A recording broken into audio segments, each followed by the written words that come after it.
Qalu anu'minu kama amana sufaha? Masa kami akan beriman seperti berimannya orang-orang yang bodoh itu? Siapa dikatakan bodoh di sini? Para sahabat. Kemudian Allah bantah. Ala innahum humus sufaha walakin la yash'urun. Sebenarnya mereka lah yang bodoh. Orang-orang munafik. Berarti orang-orang beriman, para sahabat tidak bodoh di mata Allah Subhanahu wa taala. Orang-orang yang berilmu. Ini sekaligus pujian tazkiyah untuk para sahabat. Sekaligus di sini ada bantahan bagi kelompok-kelompok Rafidhah yang mengatakan para sahabat itu bukan hanya bodoh, kafir, sudah keluar dari Islam para sahabat. Na'udzubillah.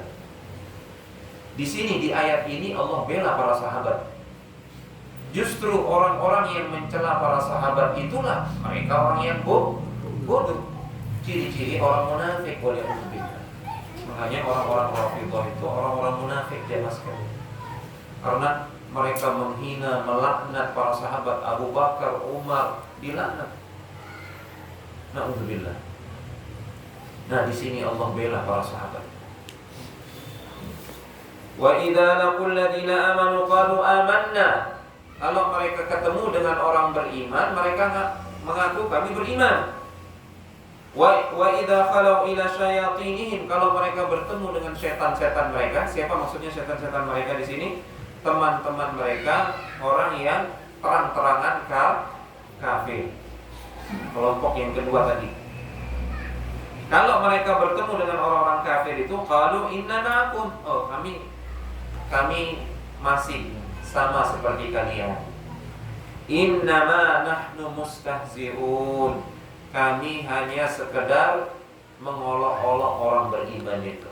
Kami menipu mereka. Apa istilah kita sekarang? Membuli mereka itu ya. Kita tipu-tipu mereka orang beriman. Tapi kami sebenarnya masih bersama kalian, wahai orang-orang kafir. Allahu yastahzi'u bihim wa yamudduhum fi tughyanihim ya'mahun. Allah membalas, Allah mengolok-olok mereka. Justru Allah mengolok-olok mereka. Nah, ini hati-hati jemaah sekalian. Apakah Allah punya sifat mengolok-olok? Di sini dikatakan dalam ayat ini Allahu yastahzi'. Yastahzi' itu artinya mencela, mengolok.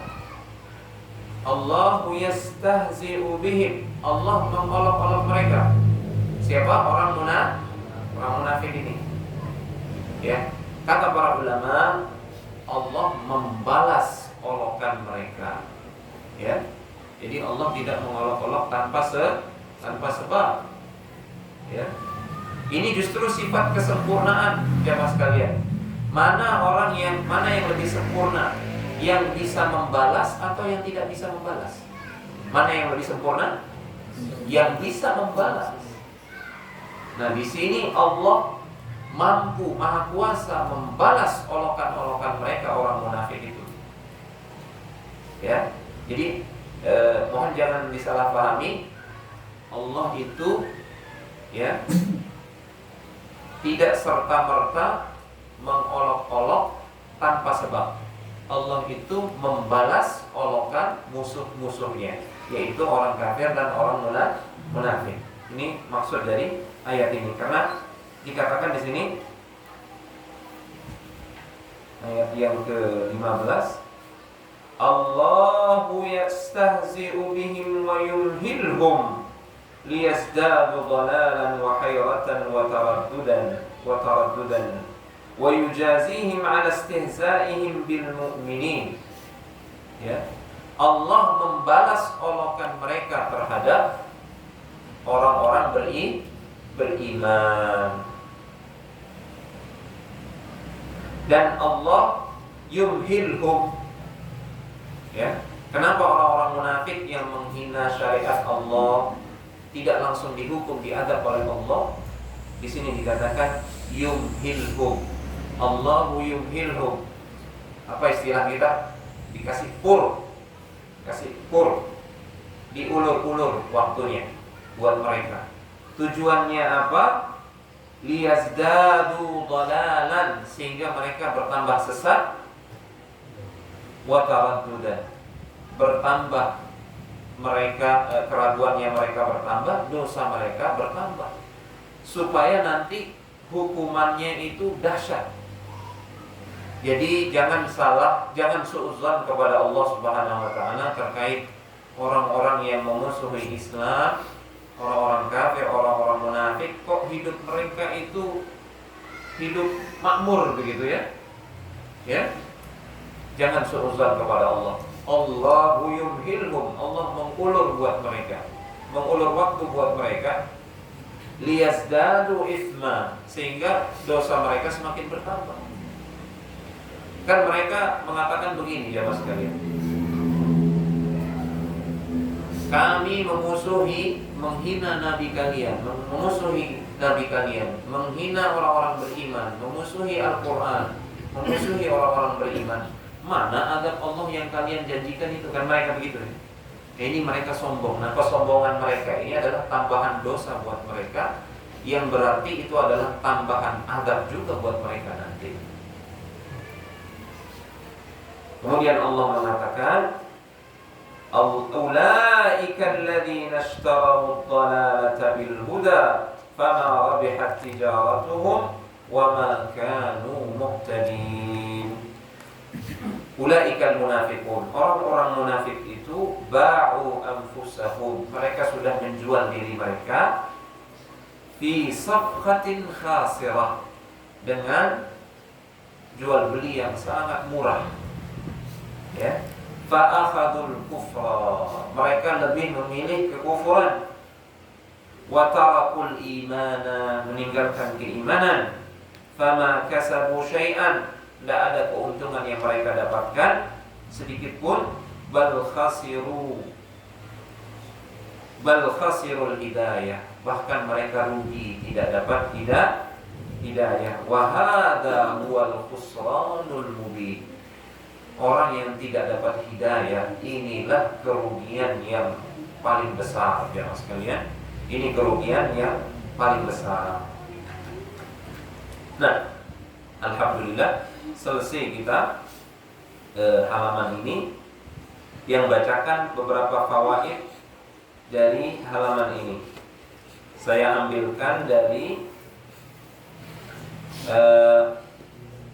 Al-Mukhtasar fi Tafsiril Quran. Di sini ada dua buah fawaid yang disebutkan. Yang pertama, anna man taba'a Allahu 'ala qulubihim bisababi 'inadihim wa takdzibihim la tanfa'u ma'ahumul ayat wa in 'azumat. Allah kalau sudah mengunci mati hati hamba jamaah sekalian, maka tidak akan bermanfaat.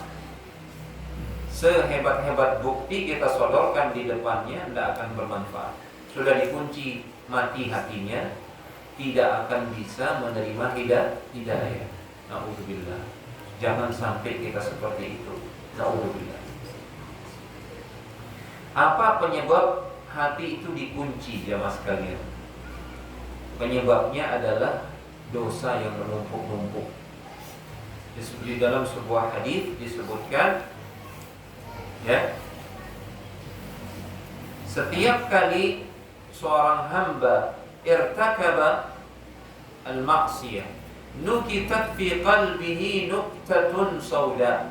Setiap kali hamba melakukan kemaksiatan, maka ditulis dalam hatinya itu satu noda, gitu, noda hitam. Nukitat fi qalbihi nuktatun sauda. Wa in istaghfara suqila qalbuh. Kalau dia beristighfar, astagfirullah, saat itu juga dia beristighfar, suqila qalbuh, langsung diputihkan, dibersihkan lagi noda tadi, dibersihkan lagi. Ya. Tapi kalau dia tidak beristighfar, maka dosa yang sudah dia lakukan ini akan mendatangkan hukuman. Pasti akan mendatangkan hukuman, dan salah satu bentuk hukumannya adalah dosa berikutnya. Ini dia. Makanya para ulama mengatakan al-itsmu yatawalladu.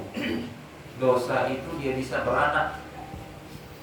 Satu dosa yang kita lakukan, kalau tidak segera kita istighfar, maka dia akan melahirkan dosa berikutnya.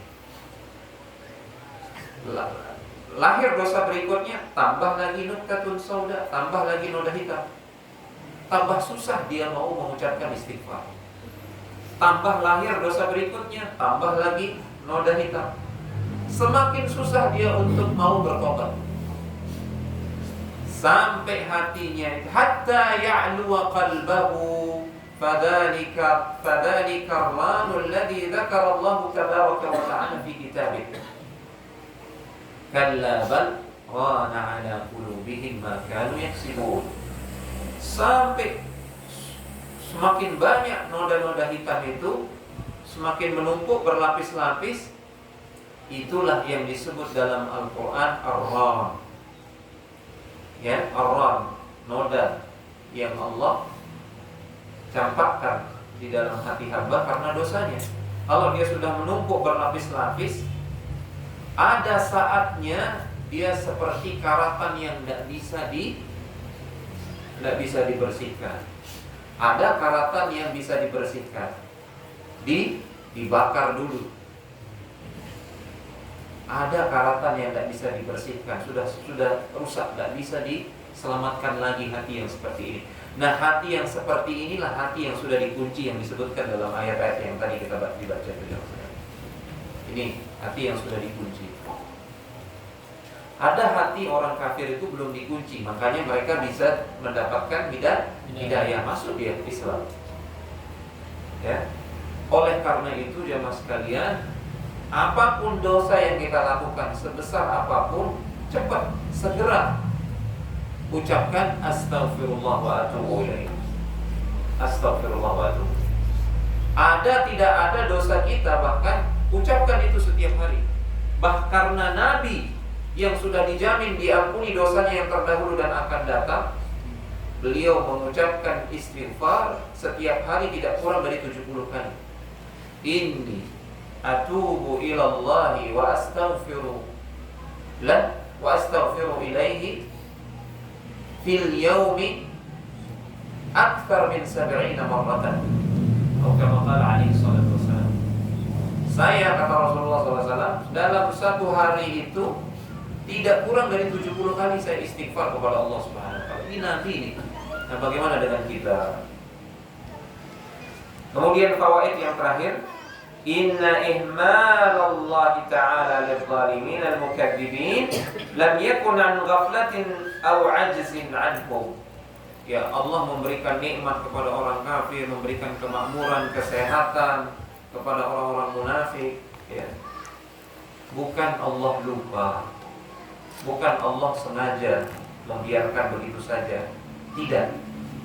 Ingat firman Allah, wa ma kana rabbuka nasiya. Allah sekali-kali tidak lupa. Bal yazdadu ithman fatakuna 'uqubatuhum a'zama. Ya, Allah membiarkan mereka itu supaya semakin menumpuk dosanya, supaya semakin berat hukumannya. Pelajaran buat kita orang-orang beriman, ahlus sunnah terutama, jangan pernah tertipu dengan diri kita.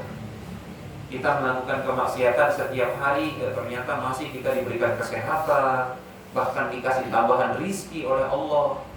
Jangan tertipu. Jangan menganggap diri, oh ini berarti saya disayang sama Allah kalau begini. Nah, bahaya. Jangan-jangan itu adalah istidraj, diulur-ulur oleh Allah Subhanahu wa taala supaya semakin menumpuk dosa kita. Pada waktunya nanti akhadnahum baghtatan. Kami cabut dia, kami adab dia secara tiba-tiba. Waliyahudillah. Demikian jemaah sekalian yang dirahmati Allah Subhanahu wa taala. Semoga bermanfaat apa yang kita kaji malam ini. Insyaallah pertemuan berikutnya kita lanjut ke ayat yang ke-17 sampai ayat yang ke-24. Mudah-mudahan bisa tamat Al-Baqarah, mudah-mudahan banyak manfaatnya.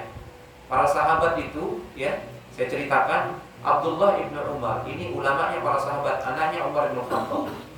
Dia pelajari, dia hafalkan Al-Baqarah, hanya Al-Baqarah. Dia kuasai bacaan dan tafsirannya 8 tahun. Al-Baqarah saja itu. Setelah dia selesai 8 tahun belajar Al-Baqarah, dia sembelih apa? Dia sembelih, dia nyembelih sudah. Dia undang sahabat-sahabat yang lain. Itu namanya syukuran yang syar'i, itu seperti itu. Syukuran. Itu. Ini saja kita dapatkan ilmunya luar biasa, insyaallah kita akan dapatkan hidayah jemaah sekalian. Tapi syaratnya ikhlas. Ikhlas lillahi ta'ala, kemudian iringi dengan doa. Besar sekali manfaatnya. Terlebih lagi barokahnya. Karena ini Al-Qur'an ini kitabun anzalnahu ilaika mubarakun. Kitab yang kami turunkan kepada engkau ya Muhammad penuh dengan keberkahan.